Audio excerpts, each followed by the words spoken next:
ओम नमो नारायण। ओम मंगलम भगवान विष्णु मंगलम गुरुदेव मंगलम पुंडरीकाक्ष मंगलाय तनो हरे। गुरु ब्रह्मा गुरु विष्णु गुरुदेवो महेश्वर गुरु साक्षात् परब्रह्म तस्मै श्री गुरुवे नमः। हरे कृष्णा कृष्णा कृष्णा हरे हरे, हरे राम राम राम हरे हरे। सर्वप्रथम श्री नारद पुराण कथा का दूसरे दिवस का पहले मूल पाठ होगा और मूल पाठ के बाद में फिर इस कथा का मैं अपने कथा का व्याख्यान करूंगा मूलभूत रूप से। नारद जी ने से मुनि श्रेष्ठों ने पूछा कि हे महाराज, ये राजा सगर कौन थे, ये कृपया कर बतलाएं। तो सनकादिक आदि ऋषियों के पूछने पर वो कहने लगे कि गंगा जी के उत्तम महात्म और सगर के कुल का बड़ा पवित्र चरित्र है, जिसको श्रवण करने से चिंतन करने से बैकुंठ का वास मिलता है। अब वो कहने लगे कि एक समय कल्प के अंदर में सूर्य वंश के अंदर में बाहु नाम के एक राजा थे, जो सारी पृथ्वी को धर्म पूर्वक पालन करते थे। ब्राह्मण क्षत्रिय वैश्य शूद्र तथा सारे वर्णों को पुत्र के समान पालते थे और नाना प्रकार के कल्पों के साथ में वो प्रजा से धर्म सुरक्षित रहती थी। लेकिन कुछ समय काल के बाद में राजा बाहु के मन में गुणों का दोष दृष्टि आ गया, जिससे राजा बाहु के अंदर में बहुत बड़ा अहंकार उत्पन्न हो गया। उनके मन में सबसे बड़ा यह अहंकार आ गया कि वो कहते थे कि बड़े बड़े यज्ञों का अनुष्ठान किया है, मेरे से कोई पूजनीय दूसरा व्यक्ति नहीं है। इस प्रकार से उनका इतना मद हो गया कि उन्होंने जहाँ तहाँ नाना प्रकार की पाप कर्म करना उन्होंने प्रारंभ कर दिया। जैसे ही उनके अंदर में ये गुणों का दोष पैदा हुआ तो उस गुणों के दोषों से असूया पैदा हो गई। उस असूया की वजह से उनके अंदर में नाना प्रकार के दोष बना, जिससे उन्होंने पराई स्त्रियों को देखकर भी उनमें प्राप्त करने की अभिलाषा प्राप्त कर ली। नाना प्रकार के पाप कर्म किए, विद्रण से विद्रण कार्य करना प्रारंभ किया और राजा ऐसे करते करते नाना प्रकार के अपने पाप कर्मों से प्रबलित होकर शत्रुओं के साथ में बीच में वो घिर गया। अब उसके अपने ही कुटुंब आदि उसके शत्रु बन गए। कुछ समय के बाद में बैरी है और तलजंगा नाम वाले दो क्षत्रियों ने राजा बाहु को पराजित कर दिया। राजा अपनी जान बचाकर अपनी दोनों पत्नियों को लेकर भागता हुआ एक विशाल जंगल के अंदर में आ गया। कुछ समय कल तक वो वहाँ पर नाना प्रकार के दुखों से दुखित होकर मानसिक संताप और बुढ़ापा को प्राप्त करके जर्जर शरीर को प्राप्त करते हुए वो कुछ समय के बाद वो मृत्यु को प्राप्त हुआ। उसी राजा की छोटी पत्नी थी और अब जिसको उसने अपने पति के मरे हुए देखकर तो वो गर्भवती स्त्री ने चिता के ऊपर में अपने प्राण विसर्जन करने का मन विचार किया। वहाँ पर एक मुनि श्रेष्ठ बैठे थे। उन मुनि ने देखकर उनकी राजा की स्त्री को कहा कि हे पुत्री, तू ऐसे कार्य ना कर, क्योंकि शास्त्रों में वर्णित है कि जो स्त्री गर्भवती हो, जिन्होंने अभी ऋतुकाल ना देखा हो और जो रजस्वला हो, ऐसी स्त्रियों को पति के साथ चिता पर नहीं चढ़ना चाहिए। और तेरे गर्भ के अंदर में जो बालक अभी उत्पन्न होने वाला है वो तेरे कुल का कल्याण करने वाला और धर्मात्मा और चिरंजीवी होगा। इस प्रकार से मुनि के कहने पर उस पतिव्रता स्त्री ने उन राजा की रानी ने एक सुंदर बालक को जन्म दिया, जिनका नाम महाराज सगर रखा गया। उन महाराज सगर ने अपने पिता की हारी हुई सारी जमीनों को और सारे राज्यों को प्राप्त किया और नाना प्रकार से श्री हरि भगवान का पूजन किया, शास्त्रों अनुचित वहां पर अपना राज्य करने लगे। अब आपको मैं पीछे की कथा में मैंने आपको सर्वप्रथम बतलाया था कि नारद पुराण के अंदर में सूजी भगवान से 88,000 ऋषि जनों ने पूछा था कि महाराज ये नारद जी की उत्पत्ति कैसे हुई थी। मैंने कल जो पीछे कथा हुई थी नारद पुराण की, तो उसमें मैंने बतलाया था कि नारद जी की उत्पत्ति कैसे हुई थी। मैंने ये भी बतलाया था कि वो आने के बाद में सृष्टि के लिए जब उनको नारायण का मन नियुक्त किया गया था, तो उसकी भी मैंने आपको सूक्ष्म कथा सुनाई थी। अब आज के अध्याय में सौनक आदि ऋषियों ने सनत कुमार जी से पूछा कि हे महात्मन, कृपा करके ये बतलाइए कि महाराज सगर और गंगा जी की क्या कथा है, इनकी क्या महिमा है। तो वहाँ पर नारद जी भी बैठे हुए थे। नारद जी ने कहा कि हे मुनिजनों, हे तपस्वियों, मैं आपको एक कथा सुनाता हूँ, इस कथा को ध्यान से सुनना। वो कहने कि देखो, महाराज सगर और भगवती गंगा के चरित्र को श्रवण करने वाला जीवात्मा नाना प्रकार के पापों से कुंठित होने के बाद भी वो मुक्त और बैकुंठ का वासी होता है। केवल गंगा के स्मरण करने मात्र से नाना प्रकार के पाप कर्मों से भी मुक्ति हो जाती है और उसका ध्यान, चिंतन, स्नान और आचमन करने से आत्मा, शरीर, मानसिक सब शुद्ध हो जाता है। अब इस प्रकार से यहाँ पर नारद जी कह रहे हैं कि देखो, एक समय कल्प के अंदर में सूर्य वंश के अंदर में एक राजा थे जिनका नाम था बाहु। बड़े प्रतापी राजा थे महाराज बाहु। महाराज बाहु का यहाँ पर वो नारद जी चरित्र सुनाते हैं कि जब महाराज बाहु धर्मज्ञ हुए और उन्होंने नाना प्रकार के धर्म, कर्म, अनुष्ठान आदि कर्मों को किया, तो कुछ समय कल्पों के बाद में उन राजा बाहु के मन में एक दंभ हो गया कि मेरे से बड़ा कोई दानी नहीं है और मेरे से बड़ा कोई ब्राह्मण नहीं है, विद्वान पंडित नहीं है। उन राजा बाहु के मन में उन किए हुए दानों, तपो, यज्ञों के ऊपर में दंभ हो गया। और जब वो दंभ हुआ तो दंभ के रूप में उनके मन के अंदर में एक विकार उत्पन्न हुआ। वो विकार असूया है। विकार का एक नाम असूया भी है। अब वो राजा के मन में विकार हो गया। अब वो विकार के अंदर में दंभ आया और राजा के जैसे ही दंभ आ गया तो राजा ने पाप कर्म करना प्रारंभ किया। अब यहाँ पर किसी ने सूजी भगवान से पूछा कि इतना पूजा पाठ करने वाला राजा, इतना धर्म ग्रंथों, शास्त्रों को मानने वाला, गुरुजनों की कृपा आशीर्वादी प्राप्त करने वाला राजा ऐसे कैसे हो गया। तो हंसकर नारद जी कहते हैं कि इसी को कर्म का फल कहते हैं, कर्मों का बोध इसी को कहते हैं। किए हुए हमारे पुण्य अथवा पाप कर्म समय कल्प के अनुसार हमारे आगे आ जाते हैं। अब वो राजा बाहु के आगे आ गया, उसका पाप कर्म आगे आ गया। अब यहाँ पर नारद जी कहते हैं कि राजा बाहु कौन है। तो कहने लगे कि ये राजा बाहु वही ब्राह्मण है जो पूर्व जन्म के अंदर में नारायण भगवान की इसने बड़ी अभिष्ट पूजा की थी और खूब अभिष्ट पूजा करने के बाद में, नारायण के दर्शन होने के बाद में, उन्होंने एक प्यासी गौ को जल पीते हुए में बीच में रोका था और उस गौ ने दुखित होकर उन ब्राह्मण देवता को श्राप दिया था कि उचित समय पे प्राप्त किया हुआ वरदान और उचित समय पे आपका ज्ञान और विवेक वो सब विलीन हो जाएगा। आज वो गौ का दिया हुआ श्राप राजा बाहु के सर पे लगा है। अब राजा बाहु के मन में नाना प्रकार के पाप कर्म आ गए।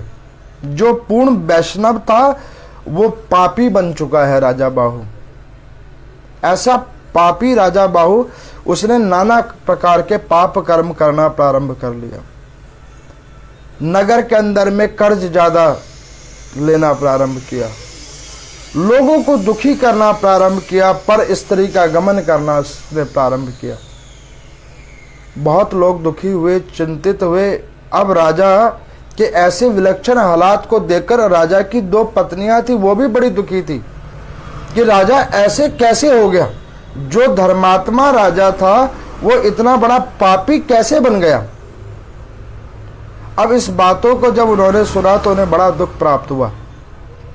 जब बहुत दुख प्राप्त हुआ तो कुछ समय कल्प के अंदर में तलजंगा नाम के 2 भाई थे, जो राजा से बड़े समय से दुखी थे, और राजा के जो राज्य था उसके साथ वाले राज्य के वो नरेश थे। उन्होंने मौका प्राप्त किया, राजा ने मदिरा का पान किया, और ऐसी हालात के अंदर में वो आए और उन्होंने उनके ऊपर आक्रमण कर दिया। आक्रमण करते के साथ ही राजा उनसे पराजित हुआ, राजा का सारा राज्य ले लिया। तो यहां पर सूत जी भगवान से पूछते हैं और ऋषिगण कि प्रभु उससे सारा सामान जब ले लिया तो भी उसको बुद्धि नहीं खुली क्या? उन्होंने कहा कि नहीं, बुद्धि तब भी नहीं खुली। तो कहने लगे क्यों? कहने लगे कि देखो, पाप जब तक व्यक्ति के मस्तिष्क के ऊपर में नाचता है तब तक व्यक्ति की बुद्धि नहीं खुलती। अब ऐसे राजा की बुद्धि नहीं खुली। अब वो राजा की जब बुद्धि नहीं खुली और अपने उन शत्रुओं से पराजित होकर वो आ गया वन के अंदर में, जंगल के अंदर में। एक अच्छा समय उसने वहां पे व्यतीत किया।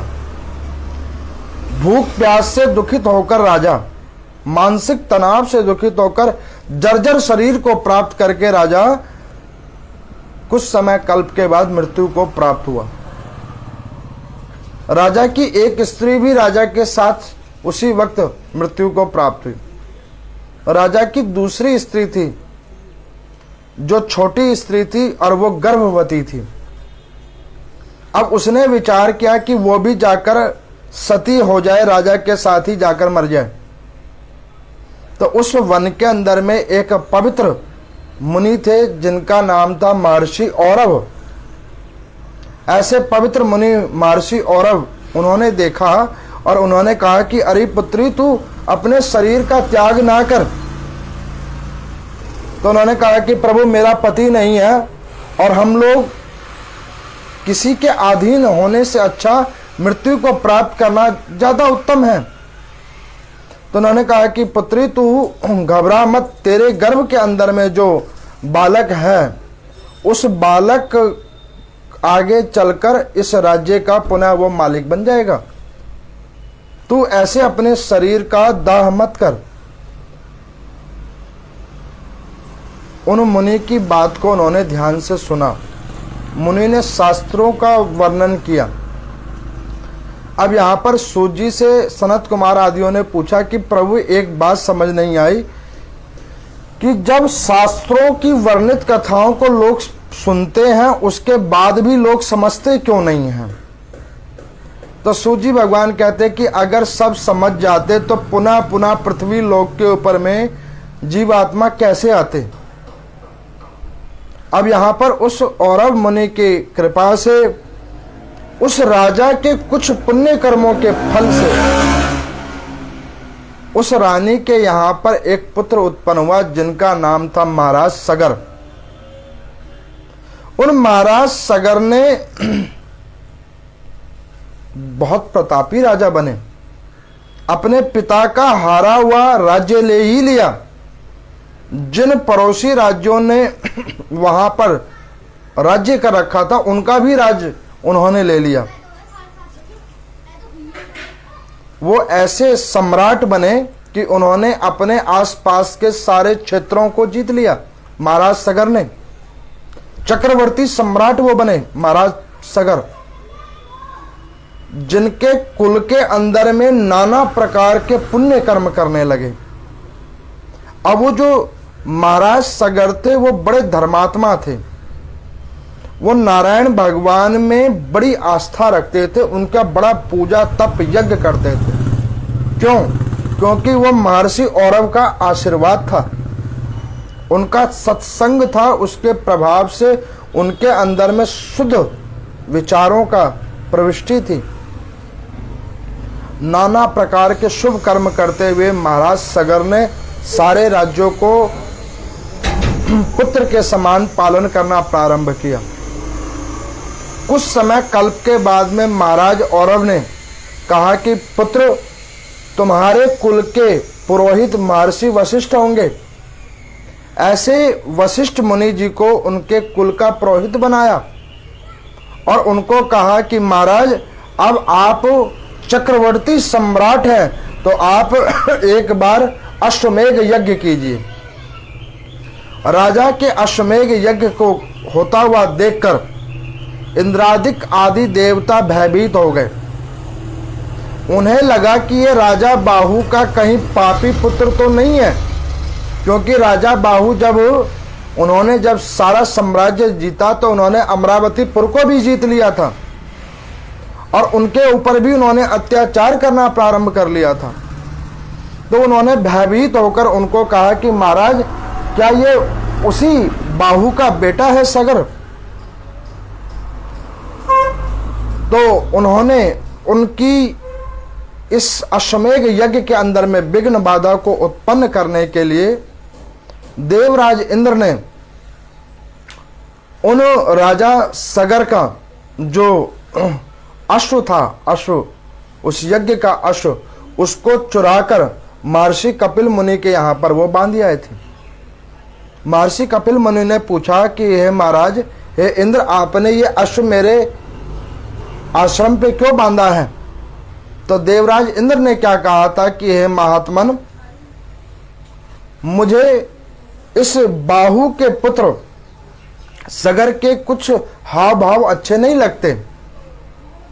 इसका पिता भी दुराचारी था, ये भी दुराचारी ही मुझे लगता है।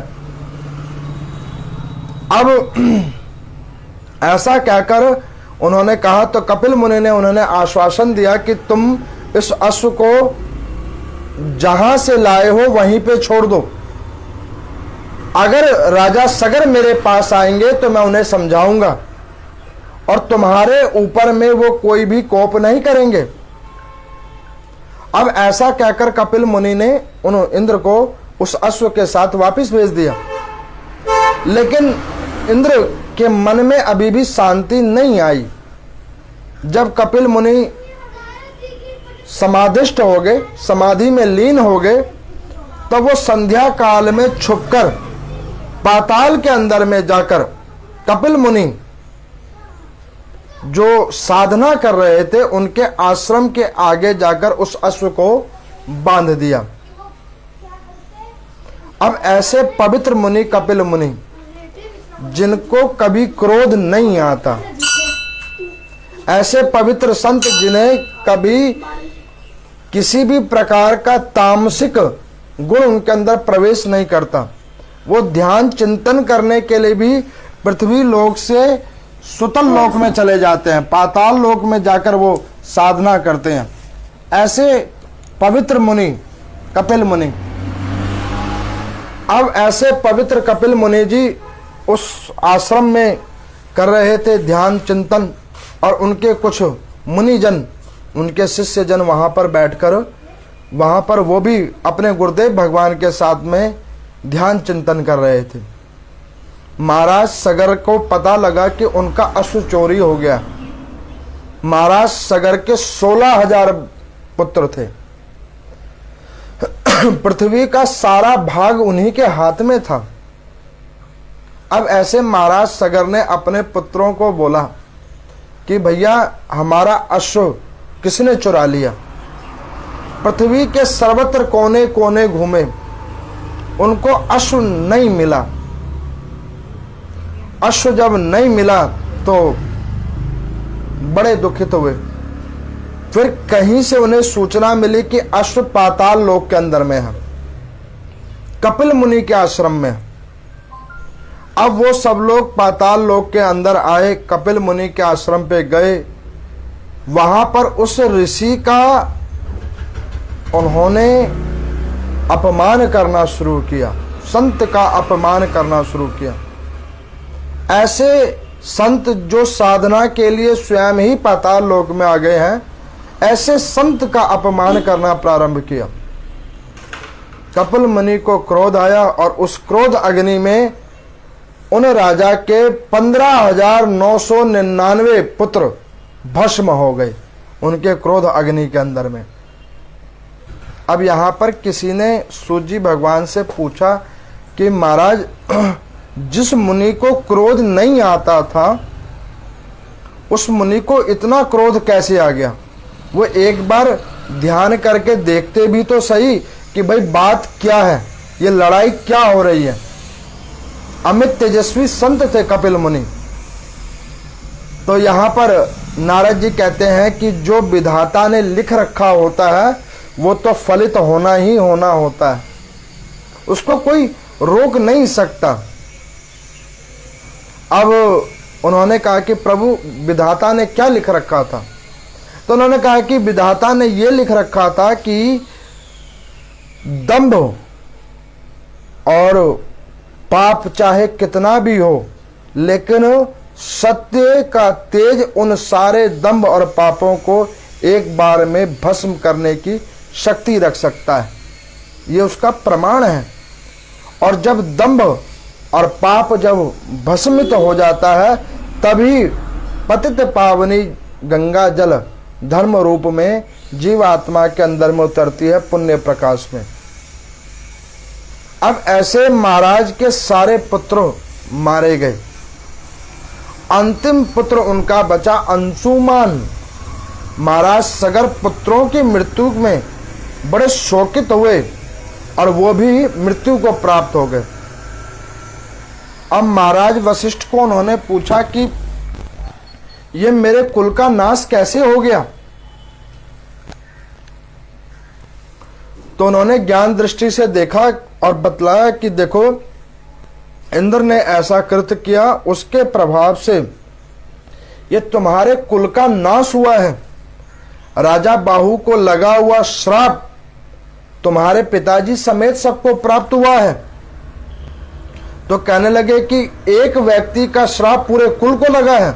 उन्होंने कहा हाँ, इसी को पितर दोष कहते हैं। आप लोग जो कई जगह पे पूछते ना पितर दोष प्रारंभ कहां से हुआ, तो पितर दोष प्रारंभ यहीं से हुआ था। महाराज सगर उसके प्रथम जो उदाहरण थे सनातन धर्म के अंदर में, पितृदोष। ये पितृदोष का निवारण है। ये कथा पितृदोष को भी निर्धारित करती है। अब वो महाराज सगर मरणासन्न हुए। अंशुमान जी उनके सबसे छोटे पुत्र। वशिष्ठ मुनि के कहने पर उन्होंने बहुत बड़ा तप किया नारायण भगवान का। कपिल मुनि के जाके उन्होंने चरण पकड़े। उन्होंने कहा कि महाराज अभी तप करते रहो, तप छोड़ना नहीं, तप करो। अंशुमान तप करते हुए निस्तेज हुए, शरीर उनका त्याग हुआ। उनका पुत्र महाराज दिलीप, उन्होंने बड़ा भारी तप यज्ञ किया नारायण भगवान का। ऐसे महाराज दिलीप भी तप करते करते शरीर का उनका विसर्जन हुआ। उनके पुत्र महाराज भागीरथ, अब तीसरी पीढ़ी आ जाने के बाद में भगवान नारायण प्रसन्न हुए। कपिल मुनि ने उत्तर दिया कि भगवान नारायण को प्रश्न करो और अपने समस्त कुल बांधवों का उद्धार का उपाय उनसे पूछो। अब भगवान नारायण प्रसन्न हुए महाराज भगीरथ का। उन महाराज भगीरथ की किए हुए साधना से वो प्रसन्न हुए। यहाँ पर सनत कुमारों ने सूत जी भगवान से पूछा कि प्रभु एक बात समझ नहीं आई कि इतने लोग मर गए, 3 समय कल्प बीत गया, उसके बाद में जाकर प्रभु ने दर्शन दिए। तो यहां पर वह कहने लगे कि यही तो महानता है। और इसके बीच में 2 बातें छुपी हुई हैं। एक, जब पुण्य का उदय होने वाला होता है तो उसमें भी समय लगता है, और जब पाप का भी फल मिलता है तो उसमें भी समय लगता है। हाल दोनों का फल नहीं मिलता। अब जब ऐसे समय कल्प बीता, महाराज भगीरथ को भगवान नारायण के दर्शन हुए। भगवान नारायण के जब दर्शन हुए तो भगवान नारायण ने उन महाराज भगीरथ से पूछा कि आपने मेरी जो ये कठिन तपस्या की है वो किस लिए की है। तो उन्होंने कहा कि प्रभु, ये जो मैंने तप किया है वो मैंने अपने पूर्वजों, जो महाराज मुनि कपिल के द्वारा भस्मित हो चुके हैं, उनके कोप के द्वारा भस्मित होकर भस्मित हो गए हैं, और उनकी जो आत्माएं प्रेत रूप में पृथ्वी पे घूम रही हैं, उनके मुक्ति के उपाय के लिए मैंने आपका तप किया है। आप कोई ऐसा विधान बतलाएं जिसके करने से मेरे सारे पूर्वजों की मुक्ति हो जाए। महाराज सगर समेत जब ये बात भगवान नारायण ने सुना तो उन्होंने कहा कि भागीरथ, अपने लिए तो हर कोई तप करता है, अपने स्वार्थ सिद्धि के लिए हर कोई हर कामना से भगवान की पूजा करता है, लेकिन कुल का वंशज का नाम उज्जवल करने वाला कोई कोई होता है जो अपने पूरे कुल के लिए करता है। जैसे कि मान के चलो कि भोजन तो हर कोई खाता है, कोई कम कोई ज़्यादा, लेकिन परमार्थी वो होता है कि जो स्वयं तो खाए खाए दूसरों को भी वो दे। अब ऐसे महाराज भागीरथ के तप पे नारायण भगवान ने कहा कि महाराज, आपके भाई महाराज सगर समेत उन सबकी मुक्ति का अगर कोई उपाय है तो वो है पतित पावनी गंगा जी का उद्गमन।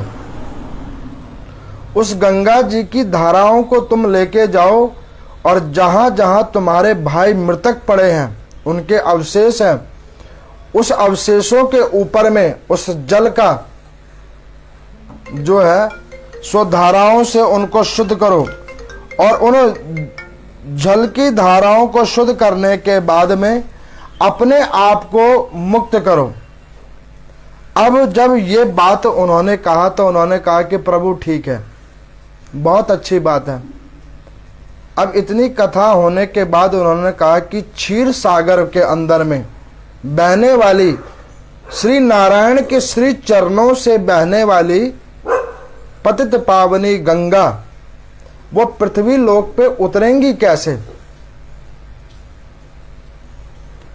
अब ये पुनः गए कपिल मुनि के पास, और उन्होंने जाकर वहां पर फिर निवेदन किया कि हे महात्मन, किसी भी प्रकार से गंगा जी के उद्गमन का आप उपाय बतलाइए। तब वो कहने लगे कि महाराज, गंगा जी को अगर आपको पृथ्वी लोक के ऊपर में लाना है तो उनके वेग को अगर कोई संभाल सकता है तो वो केवल और केवल महादेव हैं। आप भगवान शंकर की उपासना कीजिए। अब ऐसा सुनने के बाद में महाराज भगीरथ का मन अभी भी डगमग नहीं हुआ। अब उन्होंने वहां पे तप करना प्रारंभ किया, और उन्होंने 60 वर्ष तप किया भगवान शंकर का। हम लोग मंदिर में जाते हैं, भगवान को प्रणाम करते हैं, छोटे मोटे उपायों को करते हैं, पूजनों को करते हैं, और कहते हैं भगवान हाल फल दे दो। ऐसे कैसे फल मिल जाएगा? जब पाप कर्म किए हुए होते हैं और उसका जब फलित नहीं होता, उन पाप कर्मों को करते वक्त जब हम नहीं सोचते हैं, और उसी कल्पों के अंदर में जब हम उसको करते जाते हैं और जब वो फलित होने का समय आता है और दुखित होकर हम उससे बचने का उपाय सोचते हैं, और ऐसे जब कोई उपायों को करते हैं और कहते हैं कि हे भगवान इसका तत्क्षण इलाज हो जाए, तो ये सोचना बेकार है, क्योंकि पाप करना बड़ा आसान है, पुण्यों का उद्गमन होना बड़ा कठिन है। अब यहाँ पर में बहुत समय कल्पों तक उन्होंने भगवान शंकर की पूजा की, भगवान भूत भावन शंकर की नाना प्रकार की उन्होंने पूजा की। ऐसे भगवान भूत भावन उनकी की हुई तपस्या से प्रसन्न हुए और प्रसन्न होकर उन्होंने भागीरथ को दर्शन दिया। और भागीरथी को जब दर्शन दिया तो उन्होंने कहा कि प्रभु अगर आप मुझ पे प्रसन्न हैं तो कृपा करके मात गंगा को पृथ्वी लोक के ऊपर में उतारिए।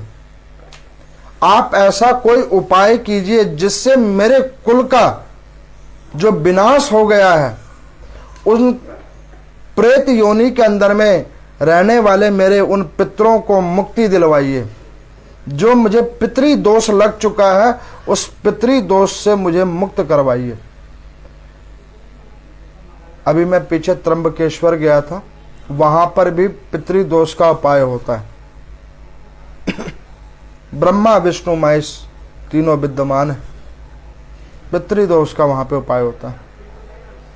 संगम है नासिक का, गंगा जी का संगम है। वही गंगा जी अवतरित होकर वहां पर में विद्यमान है, जहां पर पितरी दोष का भी कार्य होता है। अब जब भगवान शंकर को बहुत निवेदन किया तो भगवान शंकर ने पूछा कि महाराज भगीरथ, आप अपने लिए तो कुछ मांग लेते, ये तपस्या तुमने अपने उन पूर्वजों के लिए ही मांगा। तो वो कहने लगे कि प्रभु अपने लिए तो हर कोई मांगता है, लेकिन अपनों का जो कल्याण कर दे वही परमार्थी है। भगवान शंकर बड़े प्रसन्न हुए, इतने प्रसन्न हुए कि उन्होंने कहा कि पुत्र अब तुम जाओ और गंगा का उद्गमन मैं करूंगा।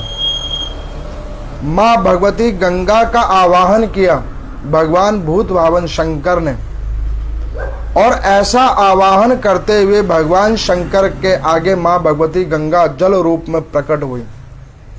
अब मात गंगा ने कहा कि प्रभु आपने आवाहन कर लिया है, नारायण भगवान की इच्छा है, अब आप मुझे बताओ कि मैं पृथ्वी लोक पे कैसे जाऊं, क्योंकि मेरा वेग इतना तेज है कि अगर मैंने सीधे पृथ्वी के ऊपर में अपनी जल की धारा को छोड़ा तो वो पृथ्वी समेत 14 भुवन को छेद करते हुए निकल जाएगी धारा, और पुनः वो ब्रह्मांड के अंदर में घूमने लग जाएगा जल। अब आप कृपा करके इसका कोई मार्ग निर्धारित कीजिए। भगवान शंकर ने मां भगवती गंगा के लिए अपनी जटाएं खोली। जब ही जटाएं खोलने लगी तो मां पार्वती वहीं बैठी हुई थी। उन्होंने कहा कि प्रभु ये आप क्या कर रहे हो, आपने कपाल और मुंडों की माला पहनी थी मेरे लिए। भगवान शंकर कहने लगे कि बिल्कुल सत्य है, मैंने तुम्हारी ही कपाल मुंडों की माला पहनी थी और तुम्हारे सिवा हमने किसी का वर्ण भी नहीं किया, ये भी पूर्ण सत्य है। तो वो कहने लगे कि प्रभु जब आपने मेरे सिवा किसी का वर्ण नहीं किया तो फिर ये दूसरी देवी को आप अपने सर के ऊपर में क्यों स्थान दे रहे हो। तो भगवान शंकर क्या कहते हैं, इस उत्तर को सुनना हर वैष्णव जनों के लिए है। देखो पृथ्वी पे नारी सम्मान सूचक है, सम्मान का प्रतिबिंब है नारी, पुत्री रूप में, कन्या रूप में, माता रूप में। जो सम्मान सूची होता है उसे लोग सर से लगाते हैं। और जो अर्धांगिनी होती है उसे बस वो साथ में बैठने का मौका दिया जाता है। जब ये बात मां पार्वती ने सुना तो मां पार्वती का मन बड़ा गदगद हुआ। उन्होंने कहा कि मेरे पति ऐसे वैष्णव हैं, ऐसे पूर्ण वैष्णव हैं जिन्होंने नारी जाति का सम्मान करने के लिए अपनी जटाई खोल दी, सर पे उन्हें विद्यमान कर दिया। अब मां भगवती गंगा ने भगवान शंकर को प्रणाम किया, चरण वंदन किया और उन्होंने मां पार्वती से निवेदन किया कि माता, हम आपसे एक इच्छा चाहते हैं। कहने लगे क्या? वो कहने लगे कि जब भी कहीं पे भी शिव पार्वती की अभिष्ट पूजा होती हो, वहां पे मेरा वास सदा सर्वदा हो। मां पार्वती बड़ी प्रसन्न हुई, उन्होंने आशीर्वाद दिया। 100 लोटे नॉर्मल जल और 1 लोटा गंगा जल, वो उससे भी कई ज्यादा गुना महात्म है उसका। तब से गंगा जल का जलाभिषेक प्रारंभ हुआ भगवान शंकर के शिवलिंग के ऊपर में। अब ऐसी पतित पावनी मां भगवती गंगा को भगवान शंकर ने अपनी जटाओं के अंदर में समेटा, और समेटते के साथ ही वहां पे महाराज भगीरथ भी खड़े हैं। उस भगीरथ महाराज को कहा कि राजा, तुम चिंतित मत हो, तुम्हारे पिता का जहां से राज्य है, तेरे पूर्वजों का जहां से राज्य है, वहां से तू चलना शुरू कर और तेरे पीछे पीछे ये पतित पावनी मां भगवती गंगा उतरेगी।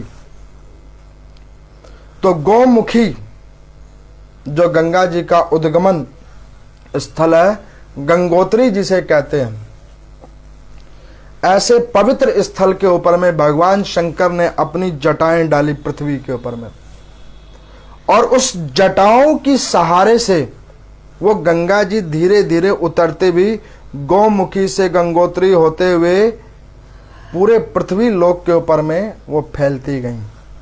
महाराज सगर चलते गए आगे। जितने भी कुल बांधव थे उनको तो उन्होंने मुक्त किया ही किया, लेकिन वहां पर कुछ और वैष्णव जन भी थे जिन्होंने महाराज भगीरथ के चरण पकड़ लिए कि प्रभु कृपा करके हमारा भी उद्धार करो, हमारे कुलों का उद्धार करो, क्योंकि शास्त्रों में वर्णित है कि वैष्णव और साधु भगवान के समान होते हैं। इसीलिए के शास्त्रों में वर्णन किया जाता है कि कभी भी वैष्णवों की निंदा नहीं करनी चाहिए, साधु जनों की निंदा नहीं करनी चाहिए। उनकी निंदा और हरि की निंदा समान है। अब उन्होंने मां भगवती गंगा को वो लेके आए। धीरे धीरे महाराज भगीरथ चलते रहे। जिन जिन संतों ने जैसे जैसे आग्रह किया वैसे वैसे वो आगे बढ़ते रहे। अब यहां पर सनत कुमारों ने सूजी भगवान से पूछा कि तप तो किया राजा भगीरथ के कुल वालों ने, लेकिन उन्होंने औरों का कल्याण क्यों सोच लिया? तो वो नारद जी वहां पर थे। उन्होंने कहा, इसी को कहते हैं पूर्ण वैष्णव, जो सबका कल्याण सोचे, अपना ही नहीं सबका कल्याण सोचे। इसीलिए गंगा जी का नाम एक भागीरथी भी है। ऐसे मां भगवती ने उन्होंने अपना नाम ही उससे ले लिया, उनके इन पुण्य किए हुए कर्मों के भाग्य से। अब महाराज आए और वो आगे बढ़ते गए। कपिल मुनि के आश्रम पे वो पहुंचे। मां भगवती कई जगह पे पाताल में भी गई और ऊपर सुतल लोक से आते हुए पृथ्वी लोक के कई कोनों पे गए। जितने जीव आत्मा थे उन सबको उन्होंने मुक्त किया। वहां पर कपिल मुनि खड़े हो गए मां भगवती गंगा को देखकर। नाना प्रकार की उन्होंने पूजा की माता गंगा की। माता प्रसन्न हुई तो कपिल मुनि ने कहा कि देवी, अगर आप मुझ पे प्रसन्न हो तो मुझे एक वरदान दो कि जो भी कोई आपके इस जल के अंदर में स्नान करे उसका तामस गुण, रजो गुण वो उससे संपन्न हो जाए, संपन्न। और उस तामस गुण को जो विकारों से जुड़ा हुआ हो वो उसके स्नान करने के बाद उससे संपन्न हो जाए, कटित हो जाए, और उसका आगे उद्धार हो। जब इस प्रकार से उन्होंने कहा तो कपिल मुनि के कहने के ऊपर में माँ भगवती गंगा प्रसन्न हुई, आशीर्वाद दिया। उन्होंने कहा कि जब तक पृथ्वी लोक के ऊपर में वास होगा तब तक इस धारा के अंदर में जो जो जीव आत्मा स्नान करेगा, ध्यान करेगा, इसका चिंतन करेगा, तो उसको स्नान चिंतन करने के माध्यम से उसे हरि और हर दोनों की कृपा मिलेगी, और उसका अपना तो उद्धार होगा ही होगा और उसके कुल पितरों का भी उद्धार होगा। इसीलिए कहा जाता है कि गंगा जी के अंदर में जो अस्थियां प्रवाह की जाती है, क्यों की जाती है? अब आपने सुना इस कथा के माध्यम से कि महाराज सगर के 15,999 पुत्रों की अस्थियां, महाराज दिलीप की अस्थियां, अंशुमान महाराज की अस्थियां, वो सब गंगा जी के अंदर विसर्जन हुई। और जैसे ही गंगा जल का स्पर्श पड़ता गया, सब दिव्य शरीर को प्राप्त कर करके मोक्ष की प्राप्ति को प्राप्त करते गए। यहाँ पर सूर्य जी भगवान कहते हैं कि जीवन में एक बार जीवात्मा को अवश्य गंगा स्नान करना चाहिए, शुद्ध मन करके। अब किसी ने कहा कि जो गंगा के किनारे ही रहते तब तो वो तो बैकुंठ ही जाएंगे। देखो क्या है कि भावों की महानता है। जो भाव से पूजा करे तो उसके लिए तो एक पत्थर में भी भगवान है, और जो भाव रहित पूजा करे तो साक्षात भगवान खड़े हैं और उसे भगवान की जगह पत्थर नजर आते हैं। वो यहां पर एक छोटा सा प्रसंग सुना रहे हैं। एक बार कुछ व्यक्तियों का समूह हरिद्वार में स्नान करने के लिए गया। स्नान करते करते वो लोग ऋषिकेश घूमते हुए पहुंचे। तो ऋषिकेश के ऊपर में नौका विहार का प्रावधान है, रिवर क्राफ्टिंग का वहां पे प्रावधान है, रिवर राफ्टिंग वगैरह वहां पे बहुत होती है। तो उन लोगों ने कहा कि भैया क्यों ना हम खुद ही नौका चलाएं और नौका को चलाकर इस कोने से उस कोने जाएं और उस कोने से फिर पुनः इस कोने आए। सब लोगों ने विचार बनाया। तो उनमें से एक ने बोला कि भैया जब इधर से उधर जाना है और उधर से इधर आना है तो क्यों ना पहले कुछ भोजन कर लिया जाए, और भोजन करने के बाद इधर से उधर चलेंगे और उधर से फिर इधर आएंगे। तो उसकी बात से सारे सहमत हो गए और सब लोगों ने मिलकर वहां पर भोजन करने का विचार बनाया। थोड़ी सी ऊंचाई के ऊपर में वहां पर एक पकोड़े बेचने वाला बैठा हुआ था, और वो पकोड़ा भांग की बेच रहा था, प्रमादी पकोड़ा। अब सब लोगों ने उसके अंदर स्वाद देखा और उस स्वाद को चक्कर उन्होंने 2 के बजाय 4, 4 के बजाय 8, 8 के बजाय उधर पूर्ति तक उस पकोड़ों को खाया, और सब आगे झूमते झामते उस नाव के अंदर, और बारी बारी सारे चप्पू मार रहे हैं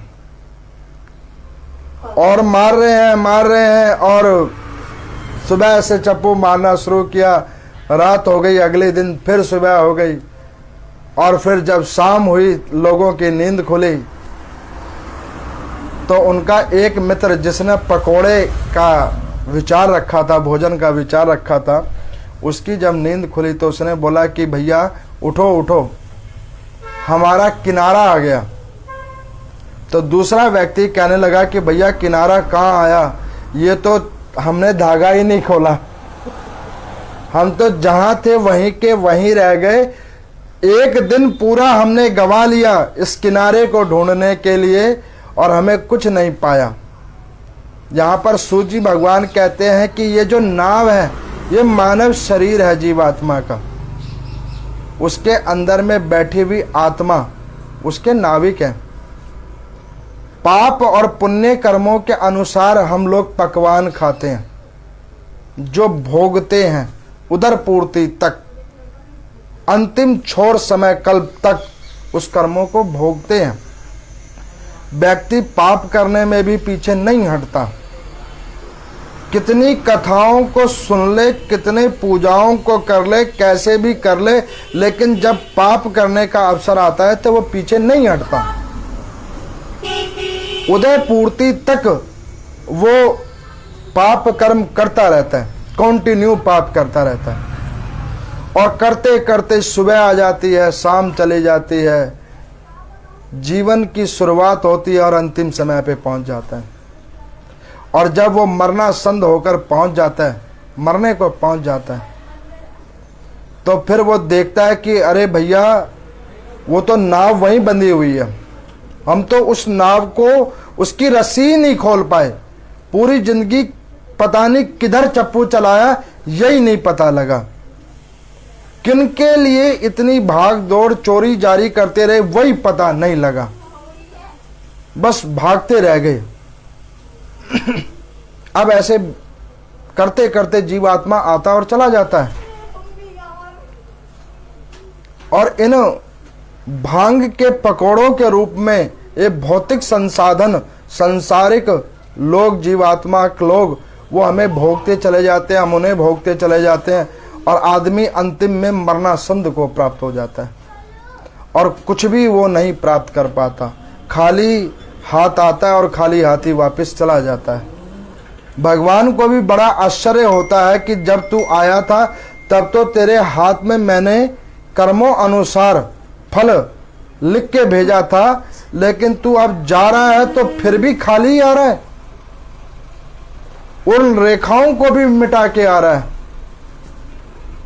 अब ऐसे महाराज भागीरथी उन गंगा जी को लेके आए। सारे भुवनों के ऊपर में, जहां जहां पृथ्वी के ऊपर में वैष्णव जन रहते थे, उस वैष्णव जन के ऊपर में कृपा करते हुए वो पतित पावनी गंगा को लेके आते हुए आए और अंत में गंगा सागर के अंदर में उनको स्थान दिया, विश्राम दिया। अब मां भगवती गंगा ने महाराज भागीरथ को पूछा कि पुत्र तुम हमसे वरदान मांगो।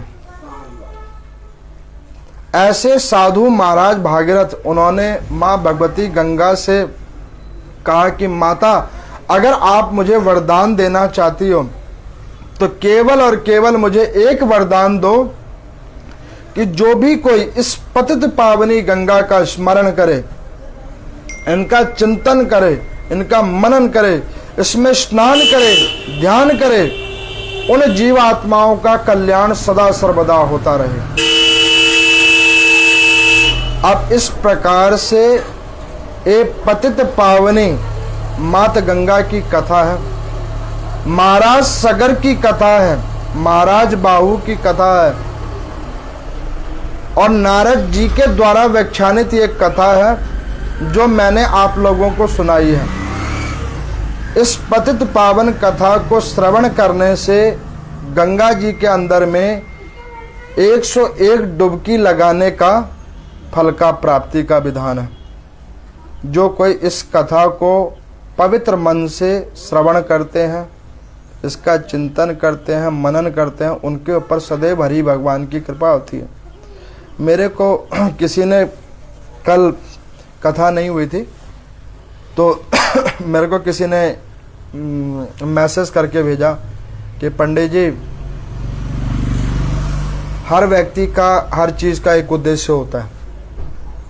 मैंने कहा हाँ, हर व्यक्ति का एक उद्देश्य होता है और बगैर उद्देश्य का कोई व्यक्ति नहीं होता, ये भी बात सत्य है। तो आपकी कथा का क्या उद्देश्य है?